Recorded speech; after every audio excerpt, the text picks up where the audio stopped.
You're listening to the WholeHog Football Podcast, sponsored by Bud Anderson Home Services. Every Monday through Friday during the Razorbacks football training camp, bringing you the latest news, position analysis, and more. Here's your hosts, Matt Jones and Scotty Bordelon.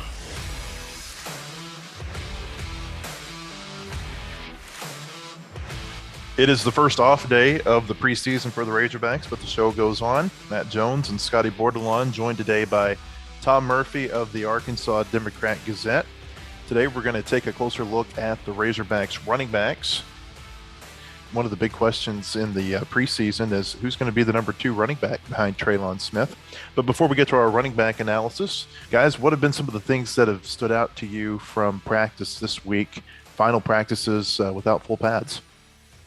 Yesterday, the tight ends room was pretty busy. There was, I think, Hudson Henry was missing. I think Tom reported that was just for a personal reason that Sam Pittman, kind of gave him his blessing on. But that's a day that he's not out there getting some work in, getting some reps in. And Levi Draper, who moved to the position, I believe it was over the weekend, also didn't see him out there. And Coylin Jackson was finally back. He was, going through drills with Dalton Wagner. And, I don't know that this is a real surprise to anyone because Coylin's been a receiver for the majority of the time that he's been here, but he's by far got the quickest feet in that room. I think, despite having some, kind of chronic knee problems, I think. So the tight end room was busy, and then they added, Dominic Johnson to the room. I know we'll talk about running backs a little bit later, but that was a pretty interesting addition, I thought. Yeah, no question about it. And you could see Coylin. I'm rooting for Coylin because I think he's a good kid. He was over there flexing his knee, and when it wasn't his turn. And so the tight end room from day one in this camp has been kind of in flux a little bit. So we do know that Blake Kern and Hudson Henry should be a solid 1-2, but they are looking for somebody else.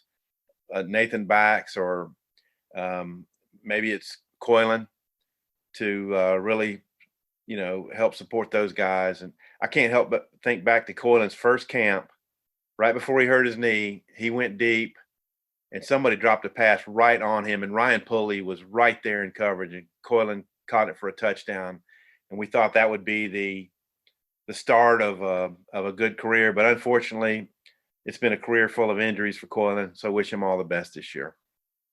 You wrote in your practice notebook today about the open period yesterday, the red zone work. What were your thoughts from watching that? Yeah, and I put a little note in there about how, and we talk about this, that this favors the receivers. They know where they're going. The quarterback, there's no other route. They're running a route. There's no pass rush coming at them. They don't have to look at some other receiver. It's just that route. And so it favors the receivers in my view. And yesterday, the offense went 9 of 18 on completions, and 8 of them were touchdowns. And then Darren Turner got caught a little short of the goal line. So, solid numbers. KJ Jefferson's passes were a little deep. Scotty, a little far for Trey Knox and for Jaquaylin Crawford. And so the DBs were in pretty good position, and that was Busta Brown and Greg Brooks. But they were in good position, but the passes were a little far. And so it's not like they had to break them up. Malik Hornsby had a better day. I didn't think his camp was off to a particularly great start, but he had a good day yesterday. Throwing to Traylon Burks makes it a little simpler. I thought Malik got away with one. Burks was wide open on a fade, and it was over the right shoulder, and the DB was beaten, and Hornsby's pass was delivered more to his right, but Traylon was so open that he was able to turn and catch it that way. So Burks is off to a wonderful start in this camp. Other thoughts, K. Renfro looks like he can deliver passes, and John Stephen Jones threw the only pick. It was to Joe Fouché. He had thrown an interception the day before in a team period to D.D. Edwards. So in the battle for the number 3 quarterback, I wouldn't know exactly who's got the edge, but whoever gets it, I think they might be able to compete with Malik Hornsby for the number 2, Scotty. Yeah, some of the DBs that I really liked, you mentioned that drill, which they started, sometimes they do it just, they snap the ball from like the 25-yard line going long, like going the length of the field that way. Yet the last couple of days they've started deep red zone. I think they snapped the ball from the 7. So you get some good one-on-one matchups right there. And, so the defensive backs are obviously at a disadvantage, but I thought Greg Brooks looked good. Miles Slusher, I think, had a pass breakup on a ball intended for Traylon Burks in the back corner of the end zone.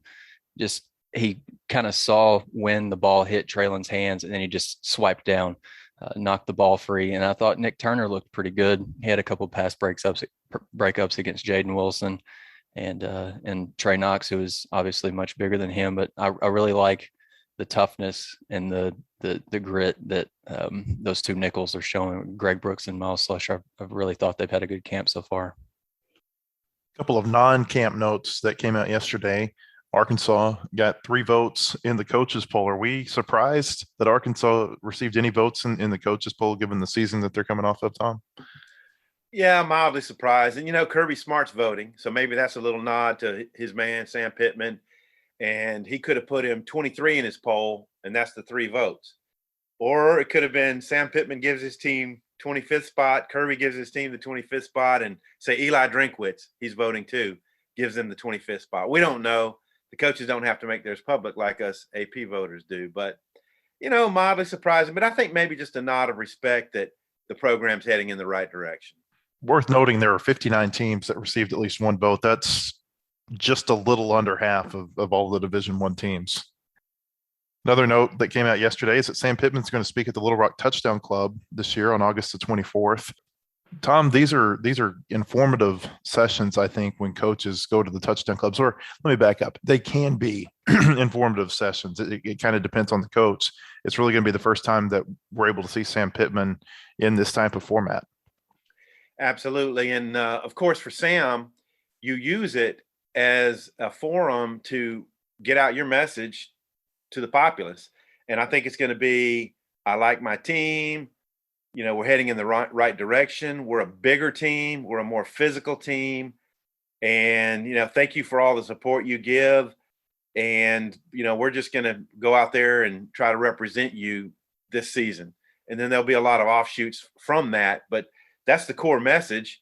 That's what the fans want to hear. And, I think fans are tentatively optimistic about the direction of the Sam Pittman regime because they saw that in game number 1 against Georgia, a team that had aspirations to win the East, well thought of program, a lot of depth, a lot of skill talent.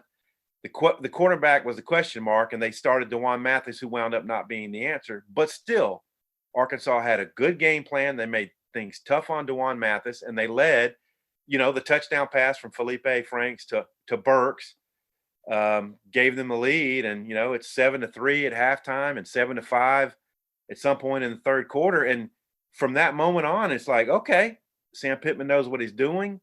We do not have the same talent to match up to the best teams in the SEC, but we're competing with them. Should have won the Auburn game. And so the foundation looks good.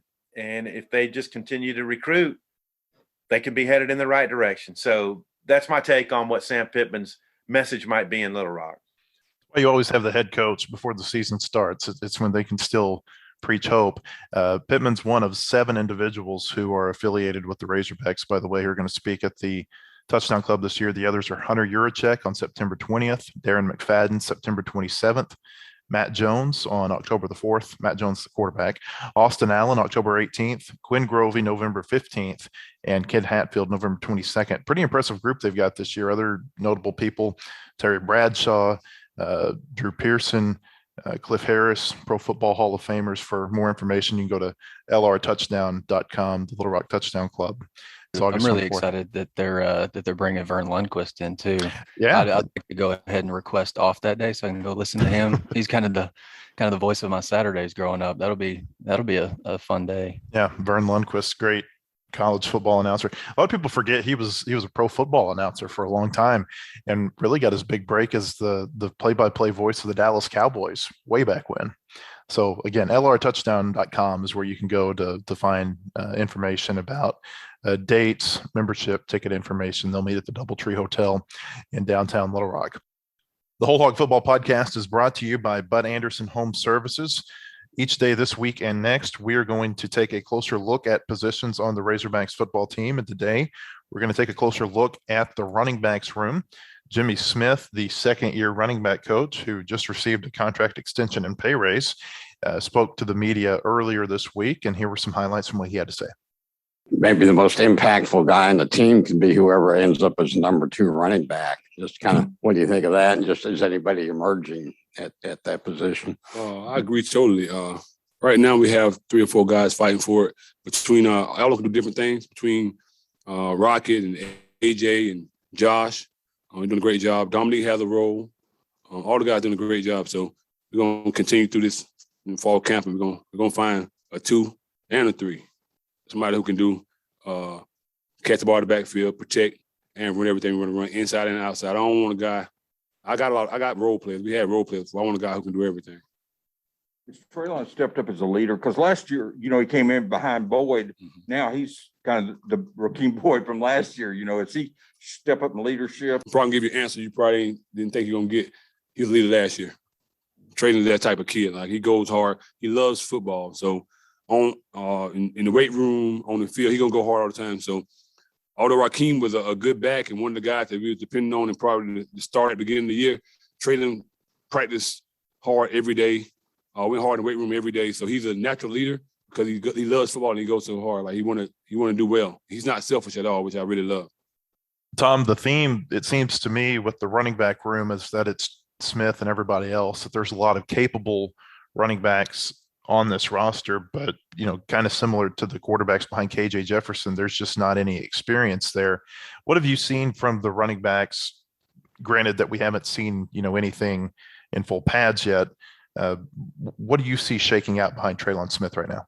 Yeah, I'll give my quick assessment and then toss to Scotty here. But I think you're right that the second string position is like seemingly wide open.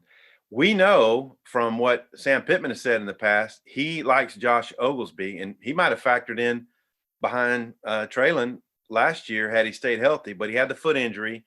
He was in the media room with us, and I think they'd like to see what he can do. The thing is, he's the same style of back as Treylon, maybe a little bit faster, but maybe not as tough between the tackles. So I think you still need a big back's presence.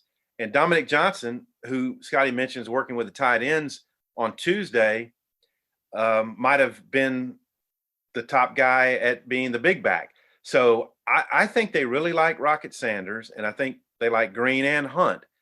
So Johnson got the second team reps inside the team period we saw the other day. But Jimmy Smith was quick to mention it was just the package they were in. So I don't think they're really willing to share who's got the lead at number 2 right now. And based on recruiting stars and what we've heard, I think Oglesby, maybe Green and Rocket Sanders are the ones that are most likely to wind up with second and third team. And I really do hope they go 3 deep at running back to give guys chances and to keep a little bit off Treylon Smith. Scotty, I know you focused the other day on AJ Green, the running back from Tulsa Union. What have you seen from him? Yeah, I think it's a really, really positive sign that, Jimmy Smith said that AJ Green is the back that has been in his room the least amount of time, but he's picking things up really, really well. And I think that's probably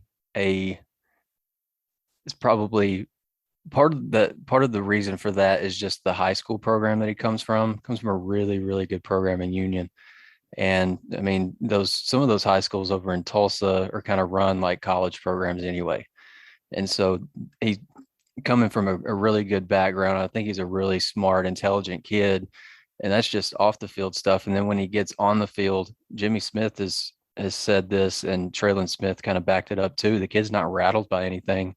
And that, I think, is a pretty rare quality for a kid who's not only a freshman, but he's not been there very long. So I just think one of the things I think could help this, that could you can kind of figure out who your number 2 is going to be, or maybe even your number 3 too, is just how do these guys perform in pass protection? Because there's not a lot of big guys in that room. And so some of those guys are going to have to, maybe play bigger than they are. One other thought that I had was do we think that maybe the Dominic Johnson move is a sign that the coaches are really liking what they're seeing from Rocket? And, he's showing well as a kind of a compliment to Traylon Smith, because I feel like you do need that bigger back in the room. I don't think that you can just run out there with 3 guys that are, maybe similar size, similar build to Traylon Smith. You can beat guys. You can obviously win games with speed, but I feel like you need a little bit of girth in that room too. So it might be that move could be a sign that Rocket's progressing, or it might have just been a deal that, Hudson Henry's out for a day, Levi Draper's out for a day. Maybe you just need some bodies. But I really like Dominic Johnson. Like, I remember asking Sam Pittman after the spring game, do you think he's going to be able to factor in? And he said, I think he's going to have to, because you need, some bigger bodies in there. Scotty, I do think it's an indication of both things, that Dominic Johnson's picked up the offense. He knows what he's doing, but let's just see what he looks like as a good blocking tight end, and maybe a guy who can get past the safety. And also that the other bigger backs are progressing well, and they like what they're seeing. One guy we failed to mention is TJ Hammons, who's been taking more of his reps with the receivers. And I think that's a product of, he knows what he's doing at running back. And if we need him there, we can just plug him in at a moment's notice. Meanwhile, he could be a matchup issue in the slot. And we saw what he did in the LSU game, gets open and makes a big play. And so I think it's smart of them to make sure TJ knows the system and schemes as a receiver. I wanted to double back to something that Scotty said for just a second about AJ Green coming out of Tulsa, because I agree the high school football in Tulsa is really good. Programs like Broken Arrow and Owasso, Union, Jinx, you can go on and on with some good programs in there. But high school football in Oklahoma in general is really good. And you've got 2 running backs coming in from bigger high schools in Oklahoma, AJ Green out of Tulsa Union, and you've got Javian Hunt coming in from Carl Albert in the Oklahoma City area. Tom, what are your thoughts on this, how high school football prepares you for college football? Because a lot of times I think one of the reasons people get enamored with Texas athletes is because of the quality of high school football that they play there in that state. And Oklahoma may not be Texas, but I don't know that it's too far behind. Well, they love their football in Oklahoma. And when you think back to the Bud Wilkinson and Barry Switzer days, they were a national program that was winning national championships. I actually lived in Oklahoma when they won the 74 title with Greg Pruitt as the running back and those wishbone quarterbacks. And anyway, there's a lot of attention paid to football in Oklahoma, and the kids grow up with it in their blood, and it helps make them better at it. And it's the same in Texas, that when so much attention is given and so much the booster money is there to help fund the programs, that the quality of coaches is good, and it trickles down to the players. So no question that Arkansas targets Oklahoma in their recruiting, and the fact that OU is joining the SEC is going to factor in to how well Arkansas continues to recruit in the Sooner State. A lot of Oklahoma ties on the Arkansas staff. Sam Pittman grew up there. Barry Odom grew up there. I think a couple of the coaches who were on the staff, last year had ties over in Oklahoma too. And there are a lot of Oklahoma players on this roster, maybe more so than I can remember at any other time. All right, as we mentioned earlier, on Thursday, the Razorbacks will go into full pads. Scotty, what are you watching for whenever full pads are put on? Obviously, I would think you start with the offensive and defensive line. Yeah, no doubt about it. I think Clay made a terrific point yesterday when we were talking about how, I was watching, me and Tom were watching some of the pass protection drills that Arkansas did. I think it was on Monday, and the defensive line looked to really gotten the best of the offensive line. And Clay mentioned, before you put on full pads, like there's nothing really there for an offensive lineman to grab onto to kind of neutralize a defensive lineman. And you see, quite a few guys, like I saw Mateo Soli. He was a kind of a regular in the backfield during one of those drills. He's slipping by one of the, I think it was second or third team tackle. And it's just kind of running free almost, because there's just nothing to grab onto except skin. So you get full pads on.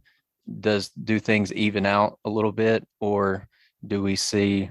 I'm also looking to kind of see, does the first team defensive line kind of does it change at all from what we saw a little bit earlier? Because I think we're hearing some good things about guys like John Ridgway, who, when we saw him in the first team work the other day, he was running third team, but I don't think that dude's going to stay third team very long. And it doesn't really sound like he's going to be there very long. I think he's going to be an impact player. So I'm watching the D line. Like I said earlier in this podcast series, the D line, they've got some dudes there. They've got more dudes that I think can contribute. So really looking at the defensive line.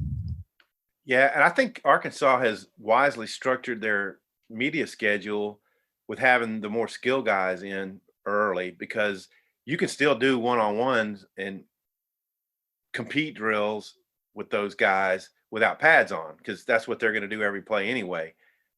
The O-line and D-line can't be smashing it in there, and the linebackers and the running backs.